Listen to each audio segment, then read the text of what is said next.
तो जी आज का टॉपिक है क्रिएशन ऑफ माउंटेन्स। पर्वत का निर्माण कैसे हुआ, क्रिएशन ऑफ माउंटेन्स। डाल दीजिए हेडिंग।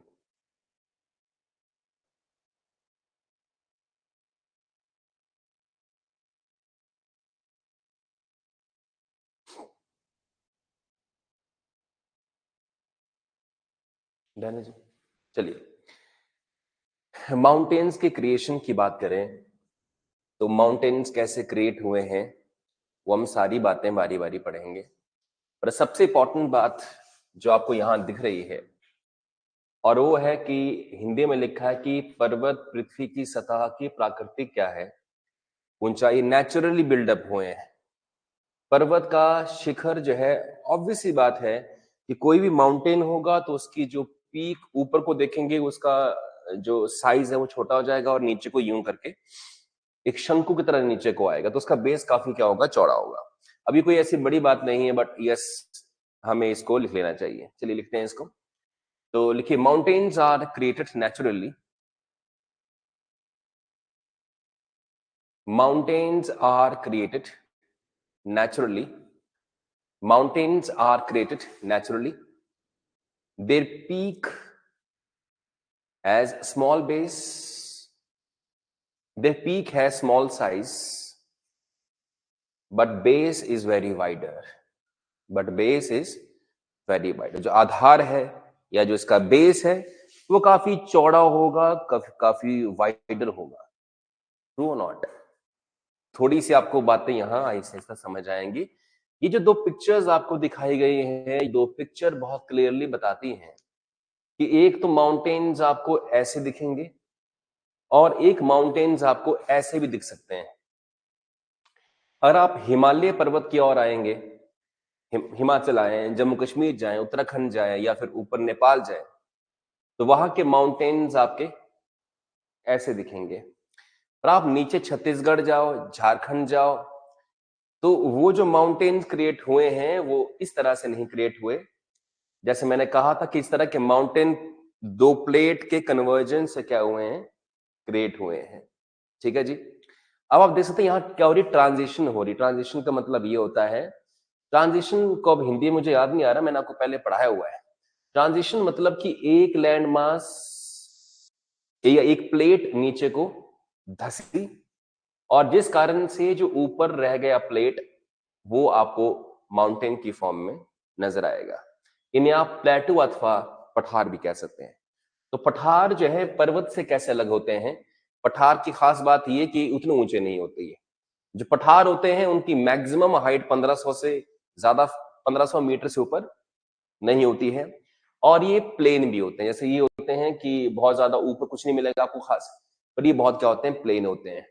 और इन्हीं चूंकि बहुत प्लेन है इस कारण से यहाँ पे एग्रीकल्चर बहुत हैवी लेवल पे होती है और इसमें मिनरल्स भी काफी ज्यादा जो है वो देखने को जो है वो मिलते हैं। ठीक है जी। चलिए, पर्वत तीन प्रकार के होते हैं।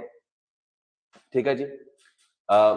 वलित पर्वत, भ्रंशोत्थय पर्वत और ज्वालामुखी पर्वत। अब मैं इसके प्योरली आपको इंग्लिश के नाम जो है वो बता देता हूं कि इंग्लिश वालों को भी कोई समस्या पैदा ना हो जल्दी से।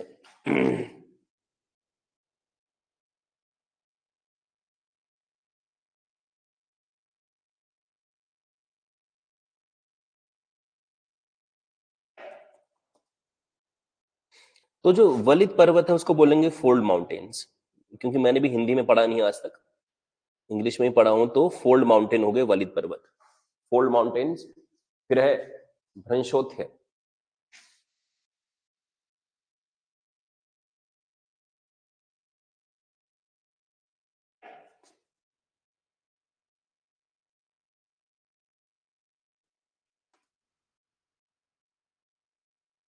Block mountains.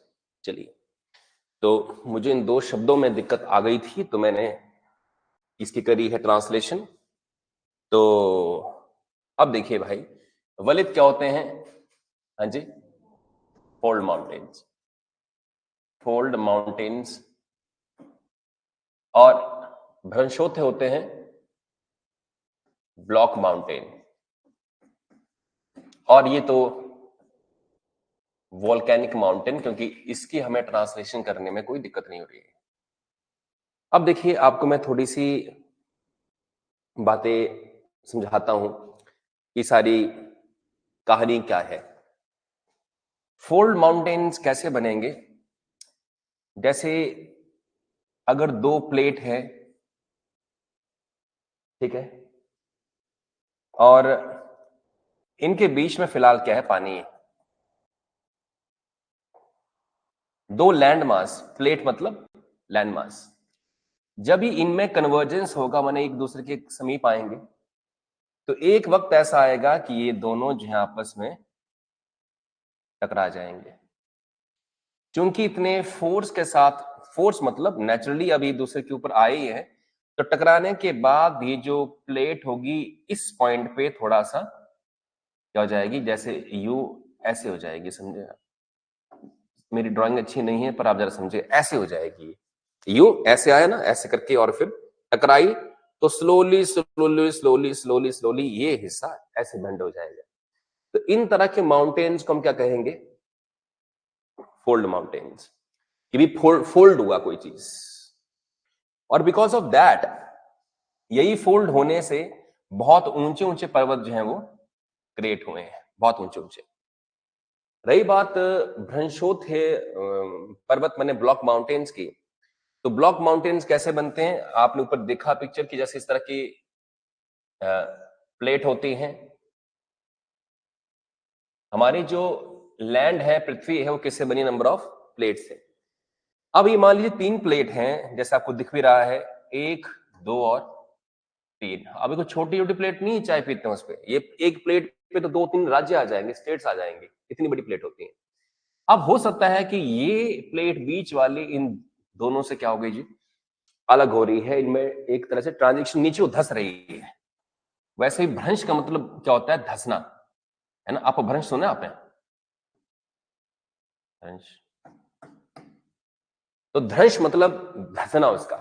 तो ये प्लेट धसेगी नीचे को, तो एक तरह से ये प्लेट थोड़ी सी क्या हो जाएगी? नीचे पहुंच जाएगी, और इस तरह से। तो आपको ये वाले भी थोड़े माउंटेनस नजर आएंगे, माउंटेन जैसे दिखेंगे, क्योंकि जो लोग यहां रह रहे हैं उनके लिए तो उधर जाना हो तो काफी चढ़ाई वाला मामला है ऊपर को। तो दैट इज वाई ये वाले जो माउंटेन्स हैं वो कैसे होंगे? Block mountains. और ज्वालामुखी वाले पर्वत कैसे हैं? जैसे मैंने कहा, क्रस्ट है, अंदर लावा है, और लावा जब फूट फूट के बाहर आएगा तो ये ऐसे ऐसे गिरेगा, है कि नहीं है? तो ऐसे ऐसे लावा ठंडा होगा, ठंडा होगा तो ये पहाड़ का रूप ले लेगा। तो इस तरह से एक पहाड़ ये भी बन गया। समझ रहे हैं आप बात? तो पर्वत के बनने के 3 ही कारण हो सकते हैं। कोई आपसे पूछे अब कि पर्वत जो है वो किस तरीके से बन सकते हैं, तो आपने कहना भाई एक तो ज्वालामुखी के फटने से बन गया। तो ज्वालामुखी के फटने से बहुत ऊंचे पहाड़ों की उम्मीद जो है वो नहीं, क्योंकि इतना लावा निकल के बाहर आ नहीं सकता है कि इतना ऊंचा कोई माउंटेन बन जाए। छोटे छोटे पर्वत होते हैं ये। रही बात ब्लॉक माउंटेन्स की, तो ब्लॉक माउंटेन का भी हाइट बहुत ज्यादा नहीं होता है। तो हमारे जो पठार वाला एरिया है, प्लेटूज है, जैसे आपने पेनिसुलर प्लेटू, पेनिसुलर रिवर्स देखी होंगी, तो पेनिसुलर मतलब जो प्राय द्वीपीय नदियां हैं वो इन्हीं पठारों में से जो है वो निकलती हैं। ये पठार जो है काफी उपजाऊ इस कारण से भी होता है कि थोड़ा सा ये हाइट पर है, तो इसको वो जलवायु मिल पाती है जिस कारण से खेती यहाँ पे बढ़िया तरीके से हो पाती है। समझा आप जी? और खैर उसकी फोल्ड माउंटेन्स की हमने बात तो करी ली है। चलिए अब फटाफट देखते हैं जो वलित माउंटेन है, जिसके बारे में हमने कहा कि फोल्ड माउंटेन्स, ठीक है जी। तो इसके बारे में अननेसेसरी बातें हम छांटेंगे और वही चीज लिखेंगे जो हमको यहाँ पे क्या है जरूरी है वलित माउंटेन के बारे में। तो दो चट्टानें आपस में टकराई हैं और टकराने के कारण जो है पर्वत क्रिएट हुए हैं। तो मैं चाहूंगा कि बहुत ज्यादा हम इसमें जो है वो ना जाएं कि सिमेट्रिकल कैसा होता है, एसिमेट्रिकल कैसा होता है, राइट? सिमेट्रिकल जो है इस तरह के प्रॉपर साइज में होते हैं। एसिमेट्रिकल ये है कि कभी साइज कम तो कभी साइज क्या है ज्यादा है, वो एसिमेट्रिकल होते हैं, ठीक है। इसको हम फिलहाल छोड़ देंगे। तो मैं जो बोलूंगा आपने सिर्फ वही चीजें जो है वो लिखनी है इसके अंदर। तो लिखिएगा,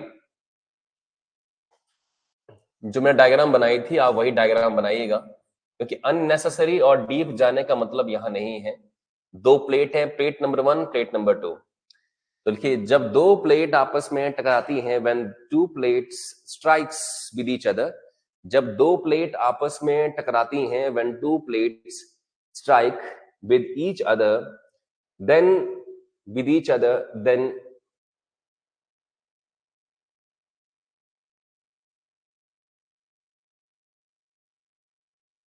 fold mountains are created. तो fold mountains माने वलित पर्वत बन जाते हैं। तो वलित पर्वत जो है वो बन जाते हैं। ठीक है, कॉन्सेप्चुअल क्लैरिटी हम इसमें लेंगे ओनली। तो वलित पर्वत जो है वो बन जाते हैं, और हिमालय पर्वत जो है वो कैसे माउंटेन्स हैं? फोल्ड माउंटेन्स हैं। मैंने कहा था कि इंडिया जो है वो बहुत, जैसे अगर आपको मैं थोड़ा सा ऊपर ले जाऊं, जहां हमने पिछले कल डिस्कस किया था, आपको वो स्लाइड याद होगी, मैंने आपको उसमें बहुत डिटेलिंग से कहा था कि इंडिया पहले बहुत नीचे जाकर था भाई, बीचों बीच में, और ये ऊपर क्या था? यूरेशिया।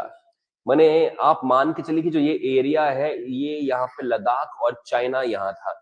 तो चाइना और इंडिया आपस में जुड़े हुए नहीं थे। जब इंडियन प्लेट ऊपर जाके टकराई इसके साथ, तो टकराने से यहाँ के क्रिएट हुए हैं फोल्ड माउंटेन्स, माने वलित पर्वत यहाँ क्रिएट हुए हैं। और मैंने कहा था कल भी कि दुनिया की अगर 10 टॉप माउंटेन पीक्स ली जाएं, तो उनमें से 10 में से 7 किस्में हैं अपने इस हिमालय में है, सबसे ऊंची हैं। इतनी जोर से यहाँ पे ये आपस में क्या हुई है? स्ट्राइक हुई है, टक्कर लगी है। ठीक है जी।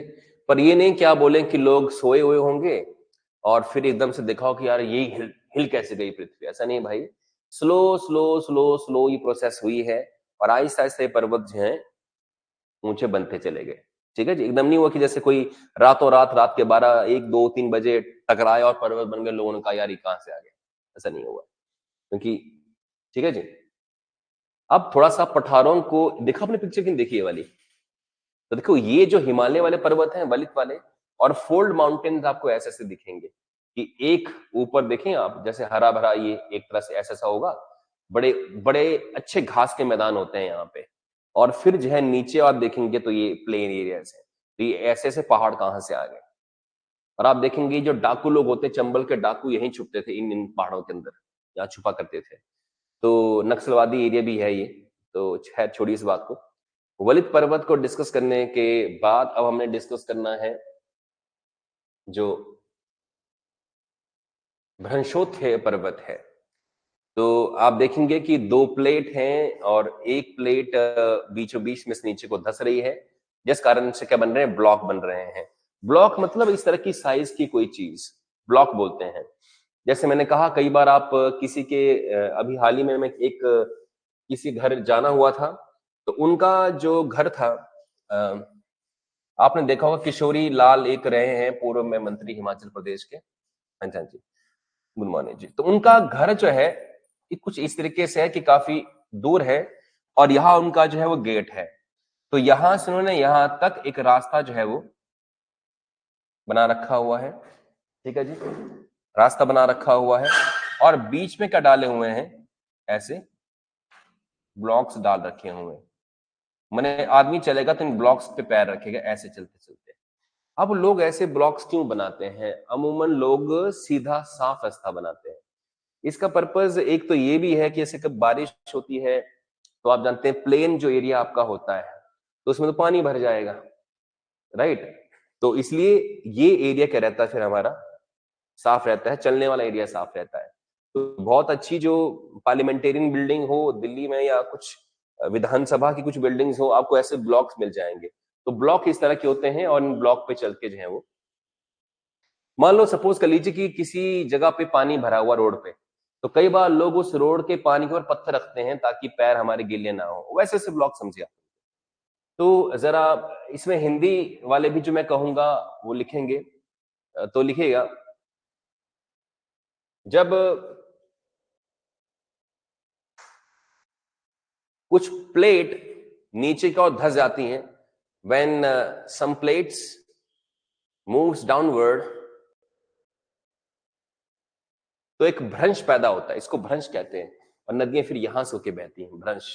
Then if a fault is created, एक भ्रंश पैदा होता है। भ्रंश मतलब गड्ढा से पैदा हो गया। if a fault is created, and because of which, इसी कारण से ये पर्वत ब्लॉक की तरह नजर आते हैं. These mountains look like blocks. ये पर्वत ब्लॉक की तरह नजर आते हैं. These mountains look like block. समझे आप जी? तो पर्वतों की तरह नजर आते हैं, ब्लॉक की तरह नजर आते हैं. तो इसलिए इनका नाम क्या है फिर? ब्लॉक माउंटेन्स है. इसलिए इनको भ्रंशोथे पर्वत कहा जाता है. That's why they are called, these are called block mountains.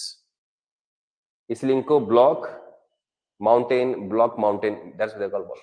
That's why these are called block mountains. इसलिए इनको भ्रंशोथे पर्वत कहा जाता है.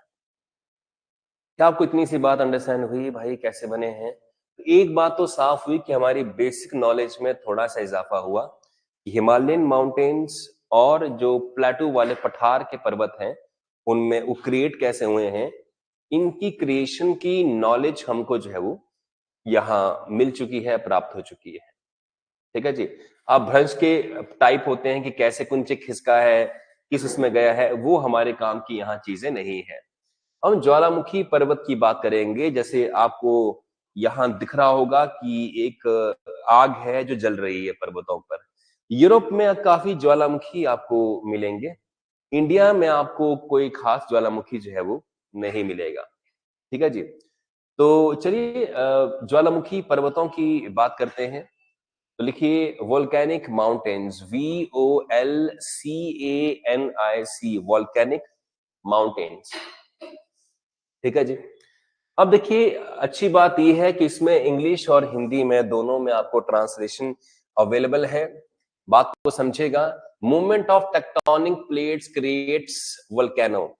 जैसे मैंने कहा आपको स्टार्टिंग में ही कि जिससे लावा होता है, ऊपर पृथ्वी की भूपर्पटी है, क्रस्ट है, जब इसको ये फाड़ेगी तो ये जो प्लेट है वो मूव करेंगे यहां से वहां, और अंदर से लावा आएगा और ऐसे ऐसे गिरेगा तो बड़ी सी चट्टान, और चट्टान मतलब पर्वत बन जाएगा. ठीक है जी. तो इस तरह से होता है. ठीक है. बहुत सारे वोल्केनोस यहाँ बन जाते हैं. एंड बहुत सारे और वोल्केनो हैं, जैसे माउंटेन्स हैं, जैसे mount Aconcagua, mountain Kilimanjaro, mountain मौना किया एंड माउंटेन फुजियामा. ये सारे ऐसे पर्वत हैं जो किस कारण से बने हैं? ज्वालामुखी के फटने से बने हैं, ज्वालामुखी से बने हैं. तो एक काम करते हैं, मैं आपको दोनों को ही लिखवाता हूँ कि ये चीजें जो लिखी गई यहाँ वो उतनी क्लियर नहीं है भाषा में. तो लिखिएगा, व्हेनेवर वोल्केनिक इरप्शन अकर्स, जब भी ज्वालामुखी फटता है, सरल और सीधी भाषा में से लिखते हैं, जब ज्वालामुखी फटता है, whenever volcanic eruption takes place, तो लावा भूपर्पटी के बाहर जमा होना शुरू हो जाता है. Then lava starts depositing on the surface of earth या ऑन द क्रस्ट, एक ही बात है. On the surface of earth या क्रस्ट पे जमा होना वो स्टार्ट हो जाता है, जमा हो जाता है. And when it cool downs it takes the form of rock. और जब ये ठंडा होता है तो चट्टान का रूप धारण कर लेता है. It take the form of rock. अब अगर ये चट्टानें बहुत बड़ी बन जाए तो पर्वत बन जाएगा वो तो. And if this volcanic eruption is in large amount, अगर ये ज्वालामुखी पर्वत, ये अगर ये ज्वालामुखी बहुत बड़ा, बहुत अधिक लावा लेकर आता है, then it will shape like a mountain. तो ये पर्वतों का आकार ले लेगा. It will shape like a mountain. तो पर्वतों का ये आकार जो है वो ले लेगा. सही है भाई. तो अब जो हमारे सामने जो चीजें हैं, ठीक है जी, वो ये है कि जो ज्वालामुखी है, ज्वालामुखी फटने से जो माउंटेन बने हैं, वर्ल्ड के फेमस माउंटेन्स, वो 4 यहाँ आपको नाम दिए गए हैं. मैं चाहूंगा कि आप इसे बढ़िया से नोट करें. हिंदी वाले भी इसे इंग्लिश में ही नोट करें, कहा है कि इंग्लिश हिंदी में ट्रांसलेशन करेंगे तो पहचाने नहीं जाएंगे ये. तो माउंट एकोनकागुआ, माउंट किलिमांजारो कई बार एग्जाम में आया है. एक बार मुझे आई थिंक 2-3 बार कुछ नजर आ रहा है कि मैंने जो प्रीवियस ईयर पेपर चेक करे हैं तो वहां पे माउंट किलिमांजारो के बारे में कहा गया है कि माउंट किलिमांजारो किस तरह का पर्वत है. तो ऑप्शन बी फोल्ड माउंटेन है, ऑप्शन बी था कि ब्लॉक माउंटेन है, ऑप्शन सी था कि वोल्केनिक माउंटेन है, और ऐसे ऐसे आई थी। तो आप जन 3 ही टाइप हो सकते हैं, तो उसमें फिर हमारा आंसर क्या होना था? वोल्केनिक माउंटेन है ये, वोल्केनिक। तो ये 4 बहुत ही इंपॉर्टेंट माउंटेन्स हैं, वेरी वेरी इंपॉर्टेंट माउंटेन्स। जल्दी से आप इनकी बढ़िया से स्पेलिंग लिखकर बढ़िया से अंडरलाइन कर दीजिए, क्योंकि एग्जाम के पॉइंट ऑफ व्यू से बहुत ही जरूरी, महत्वपूर्ण है ये। हुआ जी यहां तक नोट? यहां तक आपने नोट कर लिया है, ऐसी उम्मीद है। तो अब मैं आगे बढ़ूं? तो चलिए आगे बढ़ते हैं। हो गया ना? आप टाइप कर चुके हैं, लिख चुके हैं। अब जिसकी हम बात कर रहे थे, जो पठार है, हम पठार पे आएंगे। पठार आपको दिख रहे हैं? अगर आप कभी भी जो उत्तर भारत है वहां से नीचे की ओर मूव करिए, तो जो सेंट्रल इंडिया है, इवन मध्य प्रदेश में आप जाइए, देखिए आपको मैं बता दूं, जैसे थोड़ा सा आप अगर प्रीवियस क्लासेस की हैं तो आपको मैंने कहा था कि एक तरह से आपको मैंने कहा था कि जैसे ये है हिमालय पर्वत, है ना जी? आप जैसे हिमाचल प्रदेश में है तो उतरेंगे यहाँ से, फिर नीचे क्या आ जाएंगे? प्लेन्स, माने मैदानी इलाके आ जाएंगे, पंजाब मैदानी इलाका हुआ। तो थोड़ा सा आगे चलकर फिर आपको इस तरह के क्या मिलेंगे? ब्लॉक्स, इनको बोलते हैं पठार। ये होता है पठार, इसको बोलते हैं पठार। तो जो प्लेन्स होते हैं, जो प्लेन एरिया है, जैसे पंजाब है, वो ऐसा होगा, पहाड़ से उतरते ही प्लेन एरिया आ जाएगा, और आगे फिर क्या हमारे यहाँ पठार है। पठार मीन्स बहुत ऊंचे माउंटेन्स नहीं होंगे, और माउंटेन ऐसा होता है जी, है ना? देखा आपने, ऊपर पतला और नीचे जो है इसका बेस काफी मोटा होएगा, और ये क्या होते हैं? ऊपर से प्लेन होंगे, ये जैसे कटे हुए ऐसे ऐसे से। और माउंटेन का हिस्सा मैं काट दूं तो पठार नहीं बन जाएगा वो, तो हाइट इसकी कम होगी, तो इस तरह से है। और खास बात क्या है कि इसका ऊपर वाला एरिया आप देखिए, काफी अच्छी वेजिटेशन यहाँ पे होती है, बहुत बड़े बड़े घने जंगल हैं इन पठारों के ऊपर। तो और ज्यादातर मिनरल्स भारत में यहीं से तो आते हैं। अगर आप मिनरल्स की, खनिज की बात करेंगे तो ज्यादातर पठारों से ही आए हैं। तो पठार हिंदी वाले तो लिखेगा, इसका उपयोग विभाग मेज के समान स्पाट होता है, जैसे मेज नहीं होता, टेबल होता है, वैसे वैसे स्पाट होता है। तो लिखिएगा प्लेटू, पठार means plateau, PLATEAU, plateau, plateau means पठार। देखिए plateau is a plain shaped small height mountain, plain shaped mountain. It looks like a table. It looks like a table. अब इसकी जो हाइट है वो बहुत ज्यादा नहीं होती है, मैंने थोड़े से मीटर से लेके कुछ हजार मीटर तक हो सकती है। Its height is approximately few 100 metre to few 1000 metre. Its height is few 100 metre to few 1000 metre. तो कुछ 100 मीटर से, मतलब 200, 250, 300 मीटर से लेके, अगर मैं डिटेलिंग से कहूं तो 1500 मीटर एन एवरेज होती है, और एन एवरेज 1500 मीटर से ऊपर हाइट पठार की नहीं पाई जाती है। तो 1500 के आसपास, 1500 के आसपास जो है वो, ठीक है जी। अब जो पठार हैं, ये जो पर्वत हैं, ये ओल्ड और न्यू भी हो सकते हैं। जैसे जो हमारा जो डेक्कन प्लेटू है, डेक्कन प्लेटू, डेक्कन अल्सर आपने कभी सुना हो, औरंगजेब के समय में डेक्कन अल्सर कहा जाता है। What is ulcer? अल्सर, हाँ जी, हाँ, जो पेट में होता है, जो कि एक कैंसरस फॉर्म भी ले सकता है, ठीक, अल्सर। तो डेक्कन अल्सर क्यों कहा गया? क्योंकि औरंगजेब की नाक में दम किया था डेक्कन ने, माने मराठाओं ने। तो जब तक औरंगजेब जिंदा रहा तब तक वो उसमें उलझा ही रहा, मरा तो फिर चैन आई उसको। तो इसलिए डेक्कन अल्सर कहा जाता है। डेक्कन मतलब जो मध्य, अपना ये जो नीचे वाला मध्य प्रदेश का एरिया है, ये नीचे मध्य प्रदेश, सॉरी, महाराष्ट्र का एरिया है, या थोड़ा सा मध्य प्रदेश का एरिया नीचे वाला हो गया, थोड़ा सा आंध्र प्रदेश का एरिया हो गया, इसे हम क्या बोलते हैं? डेक्कन प्लेटू। तो डेक्कन जो प्लेटू है, तो वो एक प्लेटू का एग्जांपल हो गया। देखिए प्लेटू can be old and new, and The Deccan Plateau, DECCAN, Deccan Plateau is the old, very old plateau. मैंने ओल्ड पठारों का एक उदाहरण है, वेरी ओल्ड प्लेटो। अब इस तरह के जो पठार हैं वो दुनिया में कहां कहां और मिलते हैं, जैसे केन्या है, तंजानिया है, युगांडा है, और ईस्ट अफ्रीकन है, वो एरिया ऑस्ट्रेलिया हो गया। यहाँ पे भी इसी तरह के आपको प्लेटो मिलेंगे जो काफी क्या है, ओल्ड है, काफी ओल्ड हैं, बहुत पहले बने हैं। तो इसे आप नोट कर लीजिए, समय की समाप्ति हो रही है, तो बाकी डिस्कशन इसके बाद करेंगे। Please note down these things.